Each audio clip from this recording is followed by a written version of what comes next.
Saya akan cerita tentang argumentasi ilmiah bahwa ahli sunnah wal jamaah itu luar biasa. Saya di Jogja berteman banyak para profesor, para doktor, termasuk akademisi sosial yang mungkin pernah di mana-mana. Pernah tanya saya begini, Pak Bahak, kenapa Anda baca kitabnya referensinya luas kok tetap NU katanya. Terus saya bilang, problemnya apa sebagai NU? Biasanya terus mereka mengutip sekian makalah. Kebetulan makalah itu provokatif dan siapapun yang baca makalah itu pasti menjadi NU, tak jamin ya. Kalau di Jogja misalnya di satu penerbitan, saya termasuk di dalamnya, itu pernah diperbandingkan kitabnya Said Muhammad Mafahim Yajibu An-Sohah dengan kitabnya Bin Bas, judulnya Hadihi Mafahimuna. Biasanya kitab-kitab terjemahan Wahabi itu memang cukup provokatif dan dengan narasi yang memang siapapun yang nggak pernah mondok pasti tertarik. Misalnya begini, cerita bid'ah misalnya, Iyakum wa muhdatsatil umur fa inna kulla bid'atin dhalalah wa kulla dhalalatin finnar, misalnya gitu. Wa kulla muhdatsatin bid'ah wa kulla bid'atin dhalalah wa kulla dhalalatin finnar. Ada yang baca wa kullu bid'atin dhalalah wa kullu dhalalatin finnar. Terus beliau meneruskannya begini, kata Bin Bas, hadza huwa Rasulullah hakama bi annal bid'ah kullaha dhalalah. Terus diteruskan wajar asy-Syafi'i faqasama ila hasanatin wa dhalalatin wa sayiatin. Jadi dengan narasi seperti itu tuh orang itu tahu bahwa Syafi'i itu kurang ajar tenan gitu, kira-kira gitu. Jadi dia ini Rasulullah yang mengatakan semua bid'ah ini dhalalah, tapi Syafi'i lancang dengan membagi ada dhalalah, ada sayi'ah, ada hasanah, ada sayi'ah. Ini aneh katanya. Wong Rasulullah yang nabi saja bilang satu semuanya dhalalah, kok dia bilang dua gitu. Diredaksikan Jaro'ah, kira-kira makna sedannya yang lama atau berani. Sehingga orang mesti tanya, kenapa sih tidak ikut Rasulullah saja?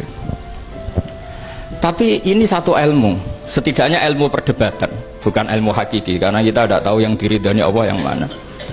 Tapi kemudian Said Muhammad dalam kitab Abu Abdul Faros, juga dalam kitab-kitab beliau menyanggah itu dengan mengatakan, jika makna bid'ah adalah yang nggak pernah dilakukan Rasulullah, itu salah besar. Terus beliau cerita sekian hal, termasuk yang diceritakan adalah ada seorang sahabat ketika sholat dengan Rasulullah tidak pakai doa mainstream, yaitu ketika itidal sahabat tadi bilang alhamdulillah hamdan katsiran thayyiban mubarakan fih.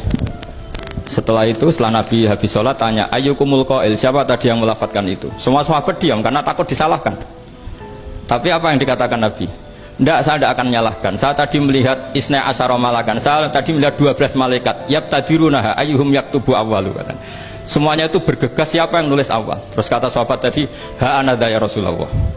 Padahal ini satu kalimat yang bahkan Rasulullah tidak mengajarkan. Dan Rasulullah bahkan iskal. Kenapa ada kalimat itu? Tapi toh dibenarkan oleh Allah dan Rasul. Cerita Said Muhammad kedua adalah ada sahabat setiap ngimami itu main kulhu. Wah, ngimami apa saja main kulhu. Singkat cerita makmumnya itu gerutu, ini orang kok main kulhu terus ini. Setelah dilaporkan ke Rasulullah, ditanya sama Rasulullah, kenapa kamu main kulhu? Ini dilaporkan ke saya. Kata si musalli tadi, imam tadi, li annaha sifatur rahman, karena dalam surat itu semua sifatnya Allah, maka fa'ana uhibbuha, saya senang itu. Apa kata Rasulullah? Saya disuruh bilang Allah ke kamu bahwa Allah mencintai kamu karena kamu mencintai kulhu. Terus keterusan sampai sekarang itu orang-orang NU baca kulhu terus itu. Karena sekali baca idza samsu kuwirat mesti kepunting gitu. Tapi artinya itu dibenarkan Rasulullah min ghairi sabqi ta'limin minhu, tanpa ada pelajaran dari beliau. Runtuhlah teori bid'ah bahwa bid'ah adalah semua yang nggak pernah dilakukan Nabi, diajarkan Nabi. Nyatanya beberapa kali Nabi membenarkan sesuatu yang belum pernah diajarkan oleh beliau. Masalahnya adalah tidak semua orang baca kitabnya Said Muhammad atau baca tidak paham. Nah, sementara kitab Hadihi Mafahimuna itu diterbitkan secara masif oleh pemerintahan Arab Saudi dan ada terjemahnya lagi, sehingga yang nggak bisa Arabnya bisa terjemahnya. Dengan narasi tadi bahwa Imam Syafi'i dibenturkan Rasulullah itu kan pasti kalah. Redaksinya itu Jaro'ah itu wani pakai hamzah. Kedua, saya ingin cerita dan saya tidak bosan-bosan cerita ini sampai mati, saya tidak akan bosan-bosan. Ada kemandirian al-hujjatul balighah dalam diri kita sebagai ahli sunnah. Begini misalnya, kalimat la ilaha illallah adalah kalimat yang orang kafir 80 tahun saja kalau melafadzkan itu menjadi soro mukminan. Lah ini kita tahlil yang sudah muslim hanya karena kalimat thayyibah justru menjadi kafir. Ini kan madzhab aneh. Yang kafir puluhan tahun iyan tahu yufar lahum maqad salaf bihadil kalimah. Ini kita karena tahlilan sampai nyekel patok menjadi kafir juga karena la ilaha illallah. Ini aneh.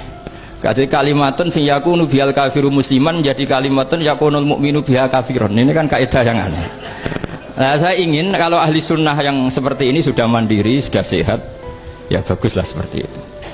Terus yang terakhir, kenapa ditambahi an-nahdiyah? Ya seperti yang dikatakan moderator tadi. Di terminologi internasional itu kalau ahli sunnah pokoknya yang tidak sabus sahabat ahli sunnah, sehingga Wahabi, Muhammadiyah, Ikhwan semuanya ahli sunnah wal jamaah. Karena kalau di media internasional asal tidak Syiah itu ahli sunnah, hanya itu saja perbandingannya. Kalau ikramus sahabat ya ahli sunnah, kalau sabus sahabat ya Syiah. Problemnya adalah kita tidak ikut kelompok besar ahli sunnah yang mainstream di internasional karena mereka anti wasilah, anti tahlil, sehingga terus Indonesia bilang ditambahi ahli sunnah wal jamaah an-nahdiyah.